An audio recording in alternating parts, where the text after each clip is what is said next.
Well, welcome everyone. I am here with my friend Todd Littleton and my other friend who happens to live in the Twin Cities, Dennis Saunders.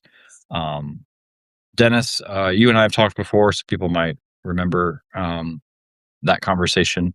But just introduce yourself to get started. Sure. Yeah. Uh, Dennis Saunders. I'm the pastor of First Christian Church in St. Paul, Minnesota. I've been there for about 12 years or so. Uh, Graduate of Luther Seminary, and kind of got to know. Well, I followed Jason for a while, but got to know you through the Iowa Preachers Project, especially. Yeah, he was in our inaugural cohort last year, so that's Yep.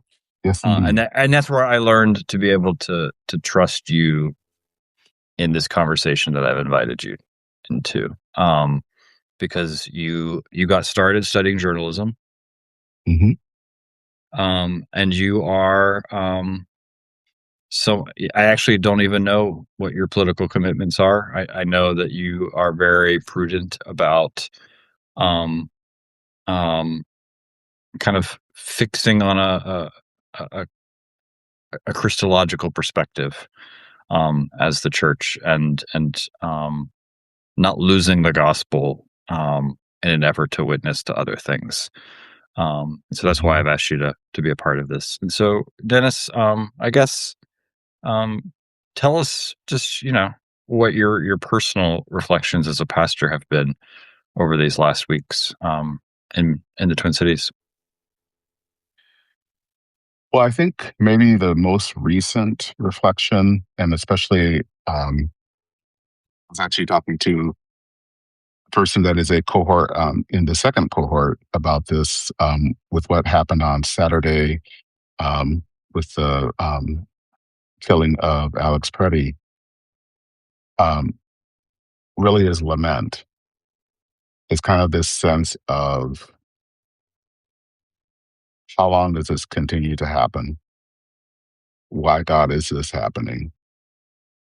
Um, and really hoping and wanting God to be able to come in and deliver us is basically the way that I'm looking at it right now. And so I've been thinking a lot about what does that look like. Um, and my friend who I was communicating with, he was going to be reading Psalm 94, which is a lament psalm. And that sense of the people who are kind of coming down on people and oppressing the people. And this, the writer, the psalmist is really looking to God for help and feeling that sense of abandonment, but yet also faithfulness that God is there, even though it doesn't always feel like it. Is kind of where I'm feeling right now because I think it's a sense of a loss of trust, especially I think for many of us that the federal government was always not perfect, obviously, but at least a resource and that you could go to. And I think a lot of people now are feeling, at least I'm feeling, but I think many others, that's not possible anymore. That we are on our own. Um, that Washington will not listen to us. That in many cases, I think Washington has become Herod, kind of a mad king that is afraid or of anyone usurping their power. And so that's kind of where I'm feeling right now. Is that sense of lament. And how have you um, dwelt on this, prayed about it, discerned your role as a pastor and a preacher in your community and congregation? I think that's still being formed. Um, I'm really now interested in doing a lot more reading about lament and where does that fit in the the the the Christian walk because I think it does. And I haven't yet really shared that with my community, but I think that's something I'm starting to do. Um, and it might be even important for us to have things like Bible studies or something that where we can actually talk about this side of our faith and where does lament fit in our faith? Because it does. And I think that what's been happening over the last 5 or 6 weeks has really brought that home to me and What to kind? others. And yeah, go ahead. No, you know what have what have people in your congregation and in your neighborhood? What kinds of things have they shared with you? Well, Sunday, um, it was interesting at our time of prayer. And usually when people come before and share prayers, it's always about different illness or different things that are going, just I think what we expect to hear during a time of prayer. This day, almost every prayer request had something to do with ICE. There was someone in their building who was a cleaner that had been taken. There is a student that is fearful. Um, it just every prayer request this past Sunday was related to that. And so, kind of going back to what I was saying earlier, that brings up lament because you have people that you know who are dealing with this and have come up against this on a day to day basis. Todd, you mentioned before we started recording that you have gone back to this book that I know Dennis has read too, entitled Karl Barth's Emergency Homiletic. Um, I'm wondering, what thoughts that book has given you in light of where the church finds itself right now. Um,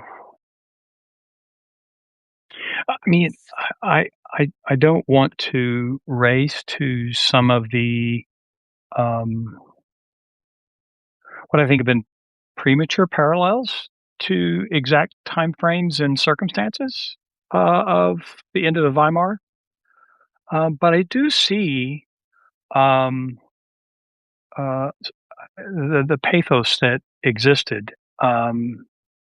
Uh, that um, in the cultural moment, there does seem to be high levels of anxiety, um, and this amplifies those.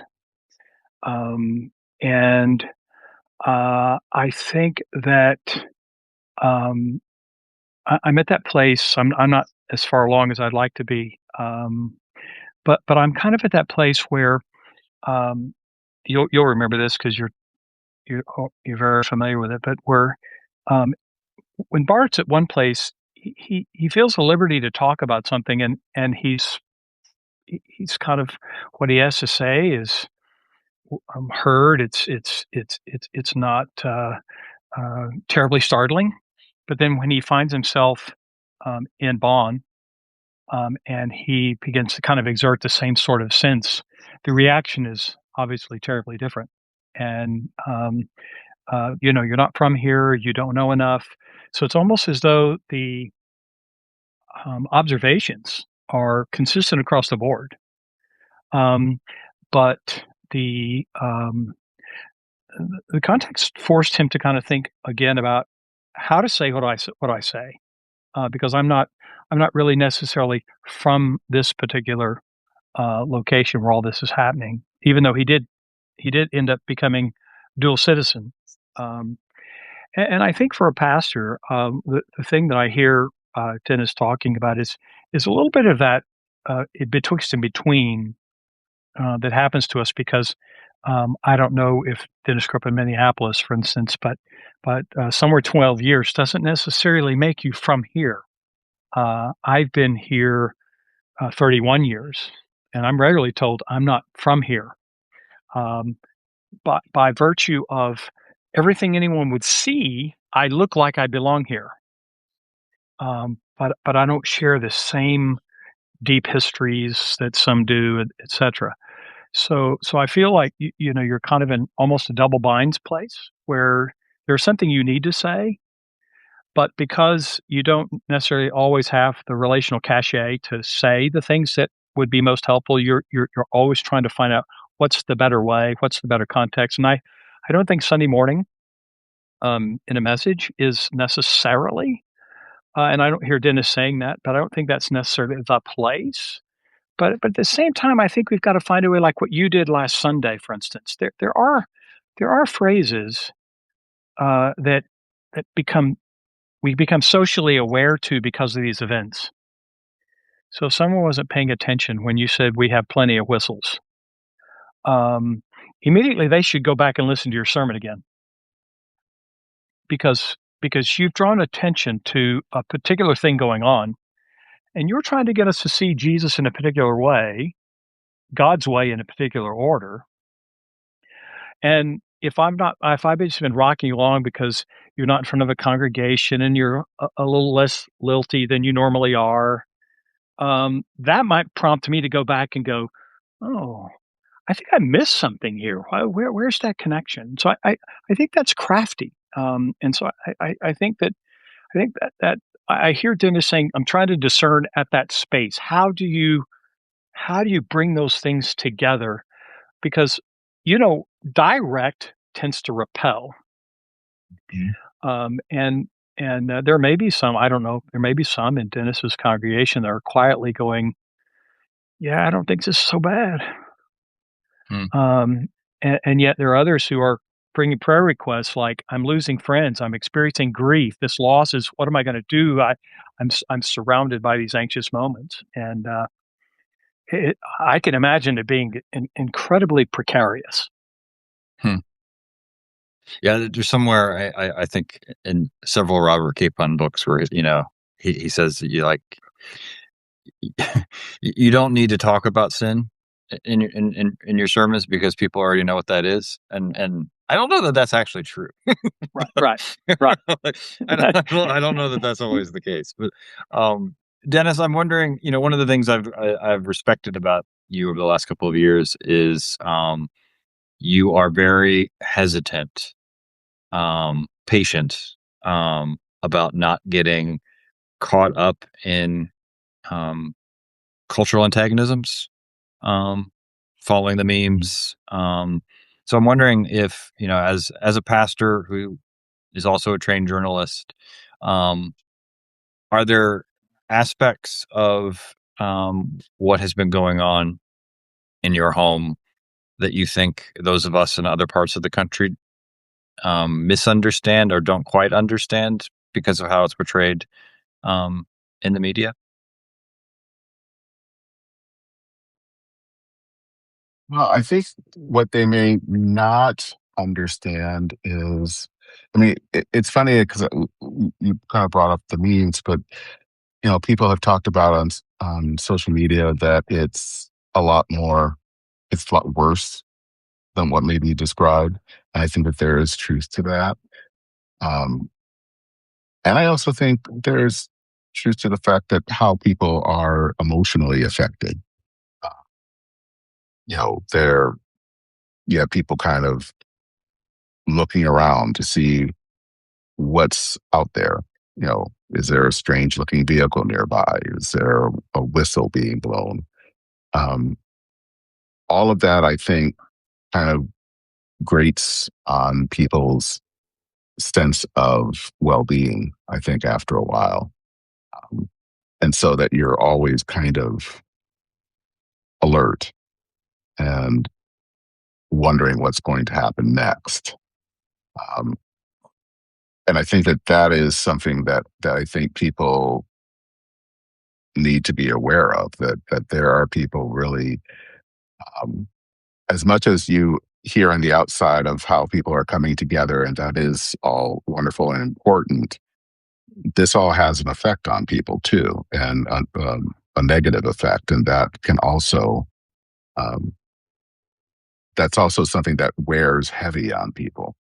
And so I think looking at that from a pastoral perspective is, how do you offer a word of hope, of comfort in that time? Um,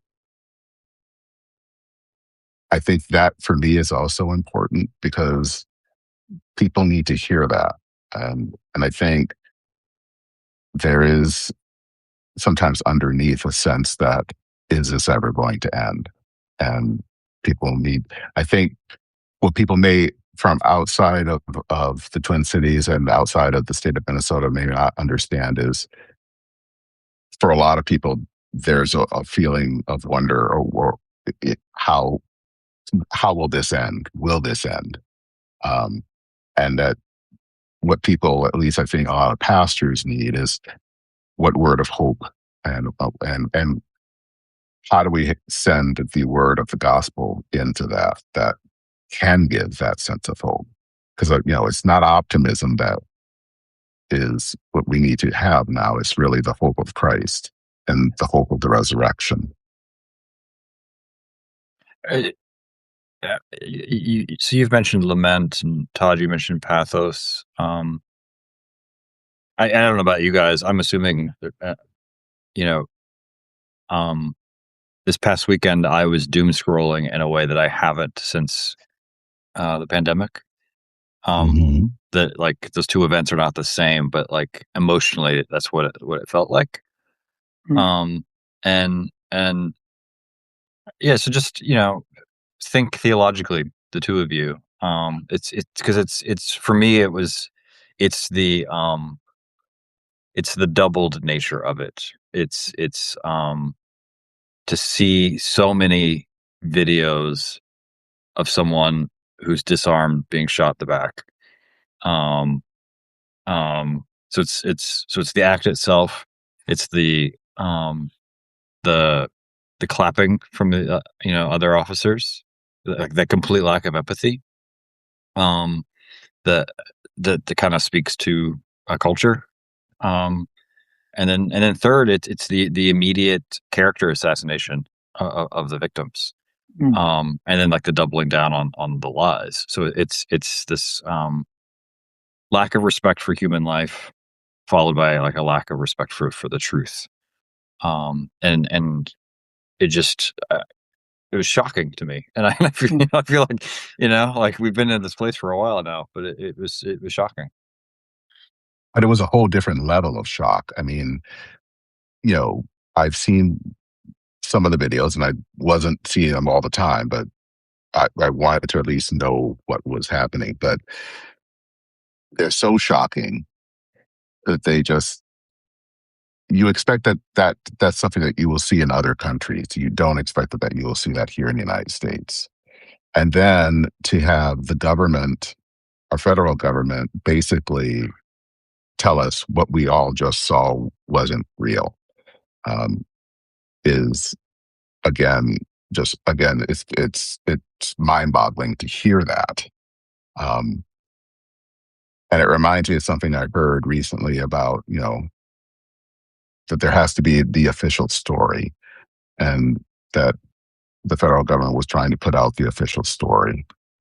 And I mean, that is, again, brings me all back to Lament, because here you have this government that is literally telling us not to believe our eyes. And this sounds like something out of some type of weird dystopian novel.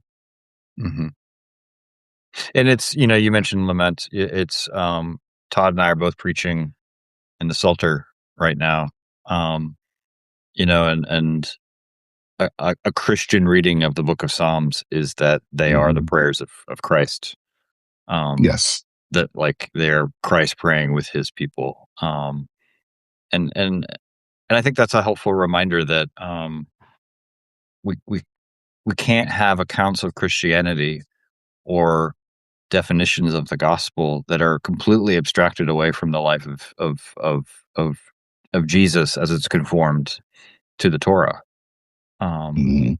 and Mm. and Todd, not to pick on you, but like your neck of the Christian family tree seems to be the the quickest to justify their politics by any means necessary. Yeah. I can always count on you for making sure that.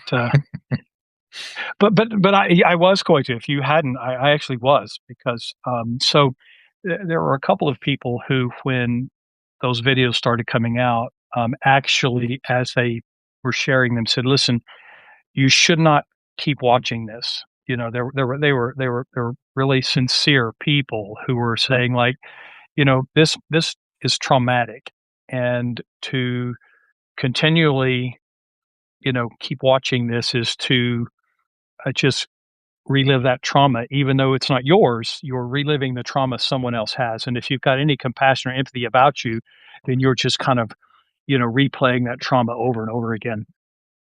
And I found myself doom scrolling. Me and my wife, we'd talk about it. We had to kind of, quit for a while, and then I talked yesterday for a while to our youth pastor, and her husband is a brown skinned fellow and really nice guy, but she's always on level 9 or 10, because that could be my husband. And so, um, but to your point, the most mortifying reality was to see the sudden um, capitulation by some who have, to me, um, adulterated not Southern Baptist but Baptist history by by actually having the banner of their organization behind them, where they're like, more of this should happen. And so then, to your point about, preaching through the Psalter, um, uh, my knee jerk is I'm going to find me an imprecatory psalm, and I'm praying that to that sucker right there. Um, but to your point, though, that uh, those prayers are pointing to a way, and that way is not away from Jesus, but it is to Him, because they're all about Him. So it is one of those dissonant experiences that you're just like, I was texting with a U.S. congressperson, and I was expressing my disbelief. And I have to be frank, I was also expressing my disbelief that this particular person has said nothing publicly about this in a way that would reflect what I've known for a long time to be his personal Christian commitments. And at some point, I keep looking for that line at which it gets crossed, that someone with Christian commitments is no longer caring about reelection. Mm-hmm. And we've not found that line. And so it's so disturbing. And as nice as I could be, I had to say, this is terribly disturbing. So yeah, we do have uh, uh, some of the most notorious, somehow connected people who tell the world that they happen to be part of the branch of our tree, and I don't even think they're on the tree. So um, it's very tough. It's very tough. I feel myself apologizing all the time.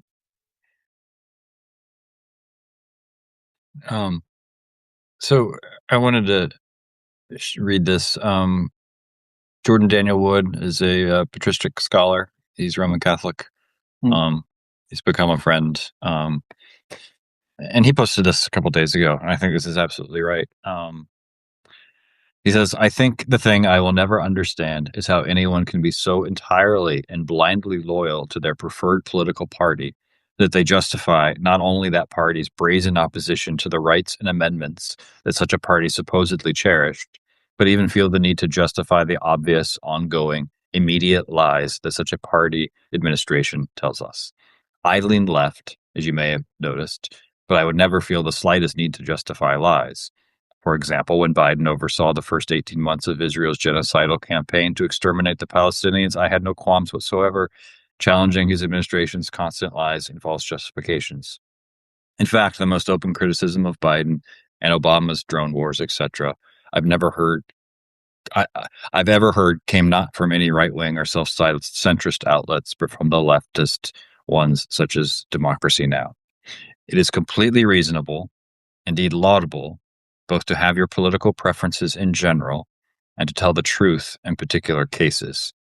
You can say, for instance, that you hate the libs or whatever, and that a cold blooded execution of a legal observer who did absolutely nothing wrong is wrong. There's nothing shameful or contradictory in that at all. Precisely the contrary. It shows that you are still a human being with a beating heart and a shred of integrity in your soul.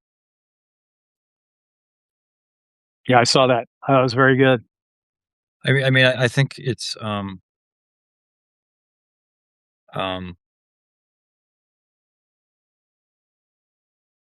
part of this, Dennis. Again, you know, you study journalism and now you work with words as a preacher. That we live in a culture where words have become cheap, Very and cheap. and the internet and social media incentivizes the most outrageous exaggerations and lies. And I think maybe as Christians, we've lost sight of the fact that like Jesus is the truth. Like with a capital T, and therefore like you can't obey him or follow him or even have faith in him if the truth is not something that you take seriously. Um, Well, and I think it also comes down to, I think for a lot of people, Jesus is their mascot, not their Mm, Lord. mm, mm. I think, I mean, it's not just on the right, but it's being mostly expressed right now on the right. Jesus is a mascot. It's not for these people their Lord. Because if it were their Lord, then they would be questioning, is this right? Is this correct? You're not going to just be rah rah when someone basically just got gunned down on the street like a mob hit. That's not what you do. and I should, because we've had a lot of people join since we started, that you are not someone I would characterize as a progressive activist. um, No, so no. that because Todd exists in a denomination where a lot of people's Christianity is just an excuse to be a right wing Republican, and I exist in a denomination where people's Christianity is really just Jesus is the way to get to uh, progressive politics, and you're not either of those things. You're just a pastor in a place where this has to be talked about. Mhm. Yeah, I mean, it's really about how do we remain faithful in this time, and where does the gospel show forth in this time? And as we were talking about Karl Barth, I think that he is kind of important because Mm. I think he was trying to get people to focus on that at a time, especially in the German church, where it was basically Jesus was your mascot. It was the national mascot, and that didn't turn out so well No, for them. I know this just from having read Bonhoeffer's lectures on homiletics with Ken and Tier. That by the time Bonhoeffer is serving as the director at Finkenwald, the emergency pastors seminary, in the German church, the baptismal liturgy concluded with at the end of the prayer was and may he or she grow up to be just like Adolf Hitler and Heinrich Himmler. Like it, Oh, yeah. I that's mean, wonderful. and again, I'm not trying to draw analogies to certain people, although the one guy does wear the Nazi coat and have the Nazi hair. Like it's Yeah, yeah, kind of hard not to. But it is a reminder, I think, Bart and Bonhoeffer and what they were doing. It's a reminder that it's very easy for the church to quickly lose the plot and not realize they've done so. Mm-hmm. Mm-hmm. It's that the Christians who went to that church that had that baptismal formula, they didn't go to church wanting to be heretics. It's just they slipped into it by drifting away from the gospel. And it's instructive too, I think, right? That Karl Barth was someone who was very politically engaged, and so was Dietrich Bonhoeffer. But they saw it as a theological emergency, right? The very first, Bart's like, okay, we can't have those people teaching our students how to preach. Mm-hmm. And so it was, his concern was what message are people going to hear in the church? And Bonhoeffer, I think he suffers from being too well known and too little read. And so it's Mm-hmm. possible to have an image of him in your head that doesn't match who he actually was.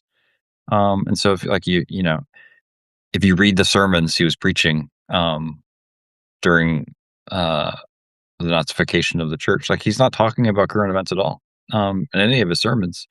But when the confessing church pastors asked for him to lead a retreat, right, one summer over a couple of days, he decided to give a couple of lectures on how to read the Book of Psalms Christologically, which was a book that had been neglected as being too Jewish. So he's making, as what Todd was saying earlier, it's you can be relevant without losing hold of the scriptures. Mm-hmm. Yeah, I agree. I'm sorry. There's a conversation going on here in the chat, and I'm Yeah, but you put his name in there. The guy asked about Wood's that Wood quote you read. yeah, it's Jordan here. Can I drop it in there? So Dennis, yeah, go ahead, Todd. So Dennis, so while you're in this space of trying to determine and discern how to lead through this, one of the questions I have is and I don't don't take this as personal as take it as personal as you care to, but so what are you doing for you? Pastors often feel like, okay, I'm here. I'm here for the prayer time, and people are coming and they're giving me these prayers, and it can be quickly overwhelmed. So, what are some things you do or are doing, or what groups are you kind of connecting with that give you sounding boards or confidants to not try to bear that all by yourself? Well, it's been good to talk with fellow pastors, um, especially in other parts of the country. Just kind of, here's what I'm feeling, and sometimes just being honest what I'm feeling. And they've been, I think, a good sounding board in kind of sharing. Here's where here's what I think. Here's what And I think that helps, especially for someone that is not right in the middle of all of this, to offer that. That's really helpful. Um, I've also I mean, I do it anyway, but it helps to walk a lot. Mm. Um, Mm. of course, now indoors because it's really cold. Sure. Um, but to walk and not necessarily be listening to stuff on and doom scrolling or podcasts, but just to walk and to um, be able to kind of just zone out for a little Mm, bit at mm, least. yeah. Um, and I think it helps to for me, especially just to do things. One of the things that people have been trying to do in our area is just visiting, especially immigrant businesses. Mm, Um, and there is a sense of solidarity, but also just a sense of fun in the midst of all of this that I think is helpful. So yeah.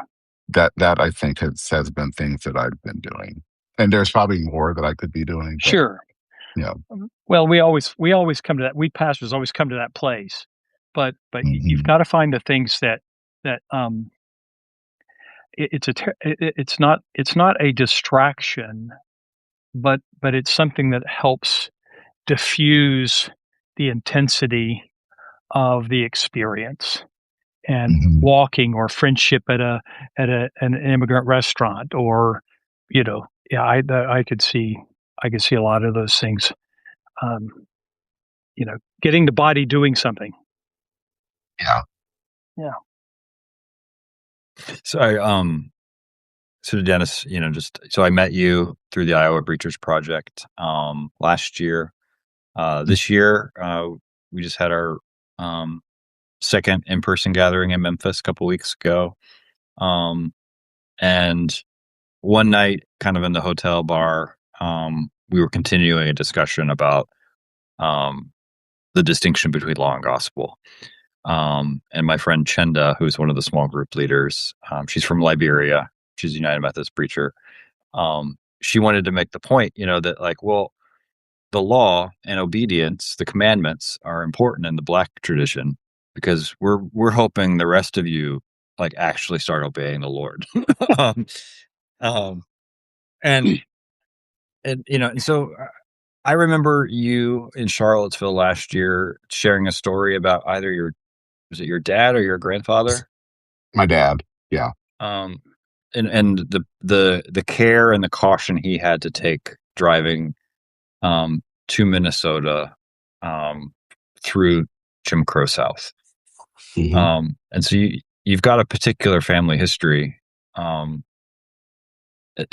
and for you to like mention as you did earlier, um, just how depressing and deflating it was for you to like hear the federal government lying about harm done. Like you're not someone who was previously naive um, uh, no, about no. the character of our history and our leaders. Yeah, I mean, I think that that's the other thing that I've been thinking about a lot is while this is n- somewhat new to me in the history of our nation, but also in the history for African Americans, it's not. This is something we've dealt with before. The only difference now is that it's everyone dealing with it. Um, but this type of thing where you couldn't trust your government, where you have to be on the lookout, always anxious, um, no wondering what's safe and what isn't safe. That was unfortunately the case for a lot of African Americans, like my dad and other people in my family in Louisiana, um, up until maybe 60 years ago. So this is this is new, but it's familiar, at least Mm, from learning from my history and knowing from my own family's history. Or it's like, well, the Constitution only really says what it says. If the people with guns say it is. Yeah, I mean, exactly. that's, um, yeah. I mean, Todd, I mean, it's you're older than me, but it's disorienting to have Mm, grown up in the '90s where mm, there was mm. so much paranoia about jackbooted thugs coming um, to you know, and it just it isn't just that the truth no longer matters. It's also that like these convictions seem to be um, well, we don't really believe in the Second Amendment when it applies to Dennis Sanders. Like Right, um, so it isn't just what am I saying? It's not just our Christian convictions that can be tossed aside right, in the right. name of political convenience. It's all these other convictions that can be tossed aside. Um, and and and Yeah, that's yeah, yeah. And add the layer that the disorienting bit is all that we heard in the '90s was it was coming from a particular direction. No one ever guessed it was coming from the place you felt like you were going to be the one threatened. That's the surprising bit. I mean, I grew up in a time where it was the liberals are going to be the ones doing the things we're seeing. So it's an upside down. Uh, this is not exactly how the Left Behind series went. No, LaHaye it and those didn't. guys had us convinced that the liberals were going to do this to all the conservatives.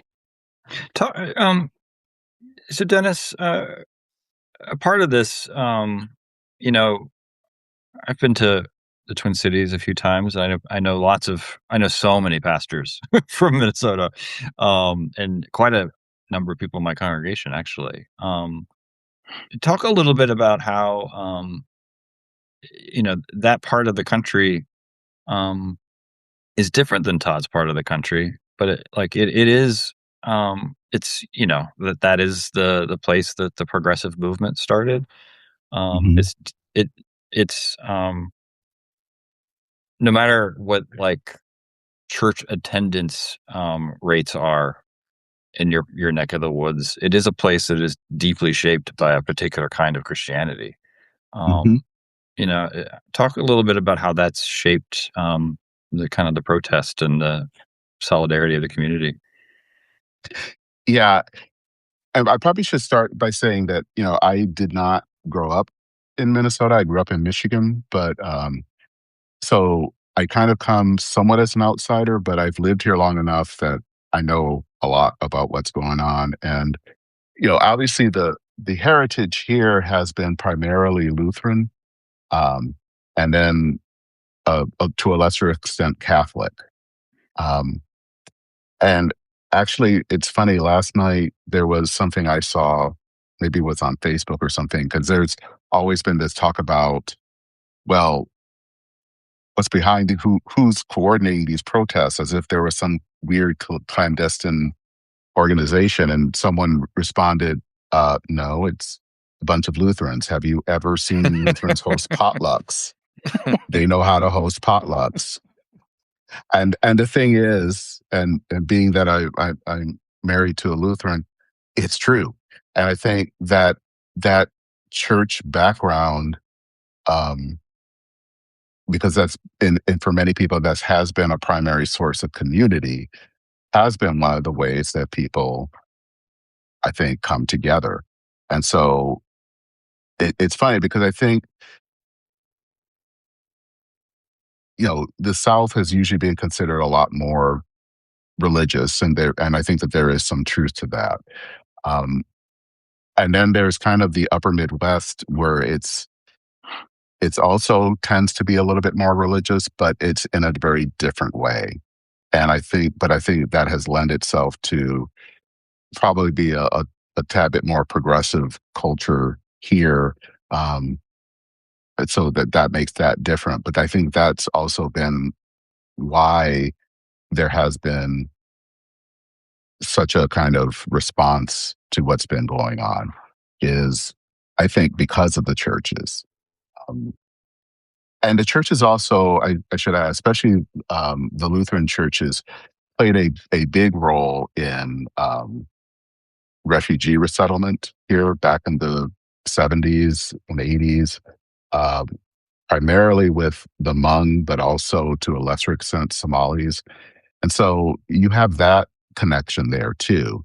And I think that has also been something that has made people much more willing to get involved, to be coordinated, because churches, but whether they're Lutheran or Catholic or Presbyterian or what have you, have all been involved in some way of welcoming people here to Minnesota, um, to live and to begin a new life. And so that, I think, has made this important to people because of that history of always kind of welcoming the stranger, welcoming the newcomer. Hmm. I think that's how because so as preachers, we have a particular vocation to speak a specific word every week, Mhm. right?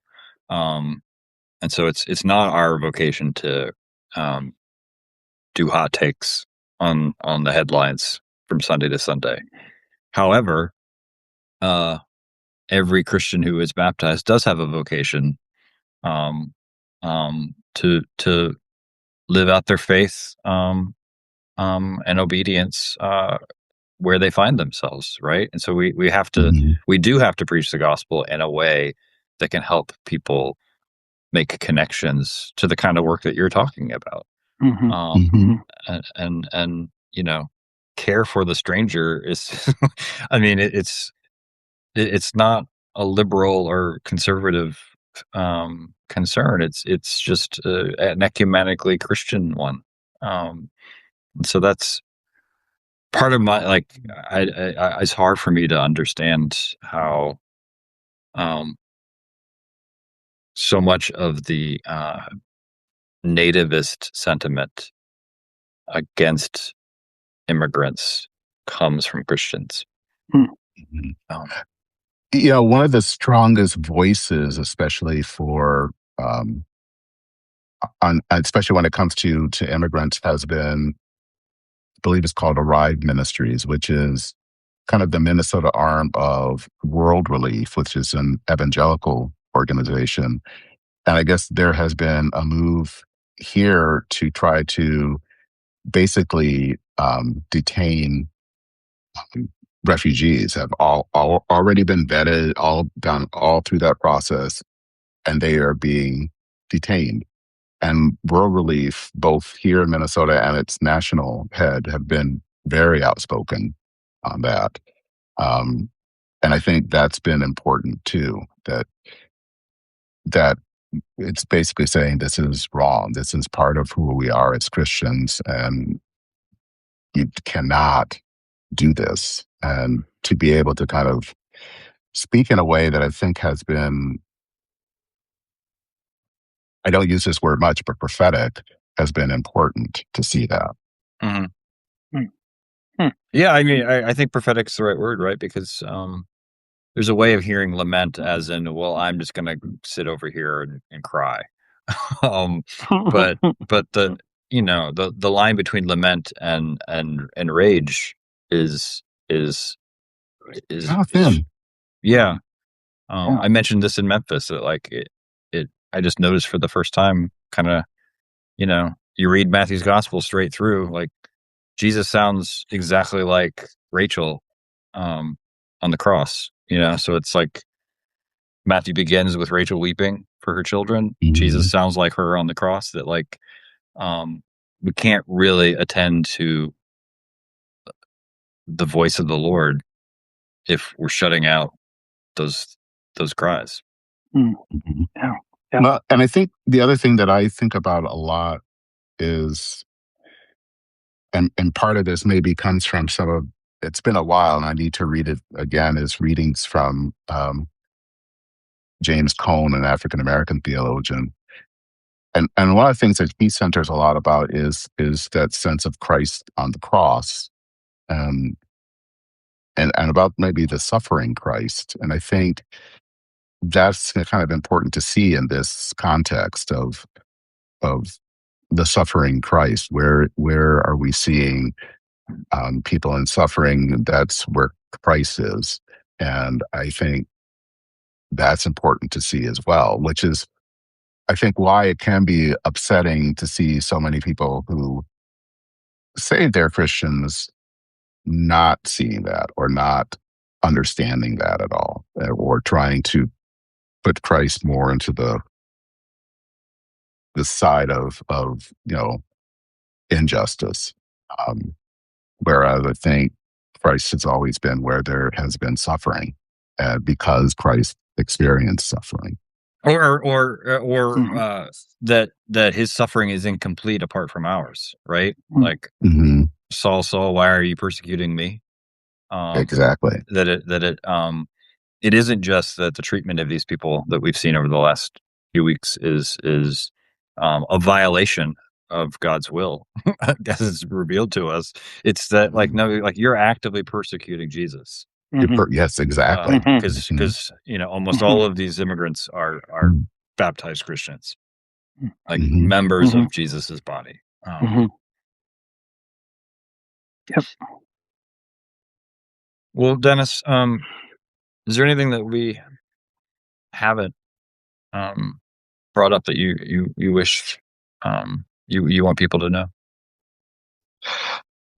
I think what I would want people to know is to be aware of what's maybe going on in your own communities. Um, some people have sometimes said that this is what's happening here is kind of a test bed of what could happen in other cities across the country. Um, in some cases, it's already happening, not as on a high of level as here in Minnesota, but it is happening and it Mhm. will happen. So to be Mhm. aware of that, um, I think as pastors to be prepared of how do you preach in that context, and to not necessarily preach hot takes, because that's not what the people need right now. And they can watch CNN if they need to get a hot take, but how do you preach the gospel in this? And so to be really prayerful about that, to talk with other pastors, and to just kind of prepare and discern how do you preach in this milieu, and and do it in a way that shows integrity. That's yeah. It's Robert Jensen talks about another Lutheran. Um, Jensen talks about how the gospel can never be preached the same way twice. And by that he means that the promise, Christ is risen indeed, the one who died for your sins. That promise always has to open up the future for the people hearing you, and those people are always living in a very particular present moment. And so the promise of the gospel has to open up possibility for the future from where they are. And that Mm, doesn't mean that you're preoccupied with the present, but it has to, it can't just be this generic promise that you're Mm. preaching. It's gotta, Mm. even if you're not overt in doing it, it's gotta open up the future for where people are at. Mm. And mhm. that's different from Sunday to Sunday and from place to place, from person to person. Yeah, it's good. Well, Dennis, I promised Todd that we would close with him singing this new song by Bruce Springsteen, No. "The Streets of Minneapolis." You're not going to do that Uh, for us, Todd? I We'll get Kaiser to, do a Oh, that's a good rendition. idea. Okay. Hey, Dennis, thank you very much for your time. Well, thank you, and thank you guys for all of your prayers. They are needed and they are welcomed. And Dennis, before you go, because you preached on about this a little bit on this past Sunday, so where can people find you? Sure. They can find me at well, they can find me on Substack. And my main Substack is Church in Maine. And I also have a podcast, which is churchinmaine.org. And where Jason has been on there recently. And other people, just kind of where faith and politics connect and all of that. Okay. Thanks, Dennis. Thank you. Thank you. All right.